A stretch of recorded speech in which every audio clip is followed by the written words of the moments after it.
সূর্যটা ধীরে ধীরে পূর্ব আকাশে উঠছিল। গ্রামের পাশের বিস্তৃত সবুজ মাঠে গরু গোবিন্দ হাল চাষে ব্যস্ত। হঠাৎ গাছের ডাল থেকে লাফিয়ে লাফিয়ে নেমে এলো ৫-৬টা দুষ্টু বানর। তারা গরু গোবিন্দকে দেখে হেসে উঠল।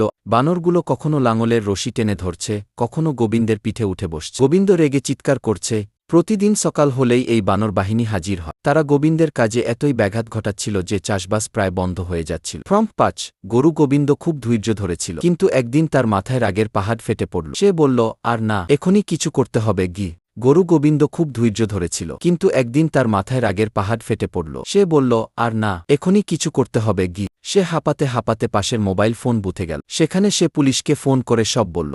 ১ ঘণ্টার মধ্যে পুলিশের একটি টিম এসে মাঠে হাজির হল। তারা বানর ধরার ফাঁদ পাতল কলা দিয়ে। বানরগুলো সহজেই ফাঁদে পড়ে গেল। তারা কলা খেতে গিয়ে ধরা পড়ল, আর পুলিশ তাদের জঙ্গলে ফেরত। পরদিন থেকে মাঠে আর কোনো বানর এলো না। গরু গোবিন্দ আবার শান্তিতে হাল চাষ করল। মাঠে আবার ফিরে এলো আগের সেই শান্ত পরিবেশ।